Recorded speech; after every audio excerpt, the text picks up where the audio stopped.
This is Andi Purewal for Boxing News. I'm joined by Spencer Brown here in Ipswich. Spencer, your man Justice Huni, you too. Your man Justice Huni is hours away, days away now from a massive fight, looking to upset the odds at Portman Road. Talk to me about this fight. How has he been looking? The more that you've spoken to him and seen him today. Well, look, he's took the fight on 3.5 weeks' notice. You could say, before we actually done the deal, and he's looking great. I watched him spar the other week. He was unbelievable. Great boxing IQ. And we really fancy the fight. We fancy this fight. He fancies the fight. His usual man Mick can't be here, so I do this with Eddie down under. So Mick Francis has been the main man doing all this. I'm just stepping in for him.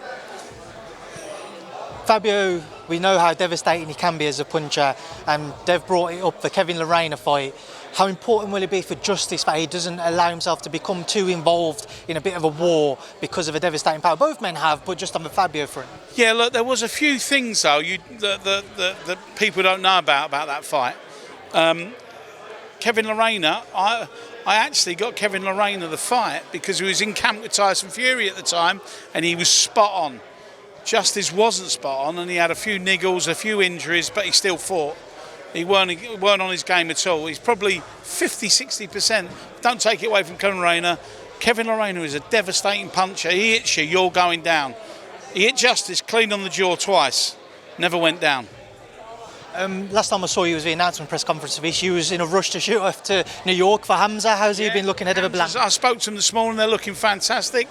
It's a real tough task for Hamza, this one. It's a big fight. Turki Al-Sheikh's give him a real tough fight. If he comes through, though, we know what's going to happen. He's going to be a world superstar. He's going to fight all the big names.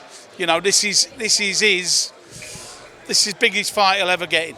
He comes through that. I know in the past there's been talk about a Eubank fight. I know we're going to talk about Eubank-Benn, but is that still something that Hamza wants, a potential Chris Eubank Jr.? No, look, I think we want it, but it's whether Chris does. He's just come through a war with Conor. It's a more natural weight for him, isn't it? It's his natural weight. And I think it'd be a great fight. It'd be a massive domestic fight, wouldn't it? Huge. Do you know anything about Eubank-Benn too? I spoke to Conor the other day, and Conor said they were just working through it, and I think they put the rematch clause into play. So I think it's going to take time. I think Eddie and all the promoters will get in, and hopefully we see it again, because it was unbelievable. It's also down to Turki Al-Sheikh and what he wants to do, because he's the man behind it all.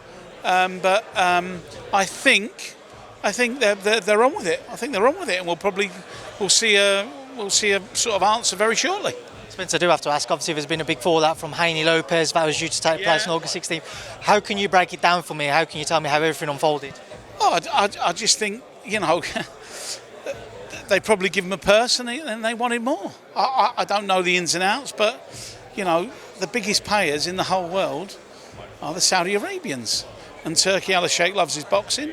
And if I know from dealing with him from a long, long time, if he says that's how much I'm prepared to pay, that's how much he's prepared to pay. There's no up and there's no coming down from him. That's it. End of story. Take it or leave it. I think he's gone back in, and they've obviously tried to reinvigorate the fight, but it's not happened, has it? But he's not. I wouldn't have thought it was an easy man to deal with you. It was reported that it was going to be a career highest payday for Teofimo if he had accepted it. So what more do you feel like he wants? Well, I don't think you can ask for any more. How much you want? I don't know what people's perception is that you're going to... Listen, the elite of the elite of the elite will get the big, massive paydays. But Teofimo Lopez, I don't know what he sells. I don't know his pay-per-views. I don't know anything. But I do know this. He was getting his career highest payday. Why on earth hasn't he taken it? Do you think there's still plans in place to try and put a show on August 16th?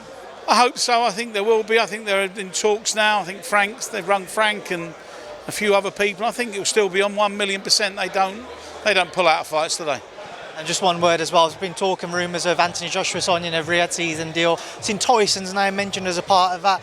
Do you think that he's starting to look ever more likely we see the big man, the Gypsy King, return to the ring? Well, first of all, I think they've got to sign the deal first. That's the most important part. Obviously, what they're very good at, the Saudi Arabians, is a course. a road, and they want to know what road it is, and if they can get the road in the right place, then they'll sign whatever deal you want, as long as you're happy and they're happy with it. But they think forward.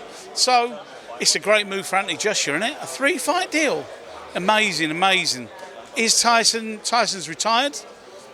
Like I say, we never know though, do we? But he's very busy at the moment. He's actually in the best place I've ever seen him.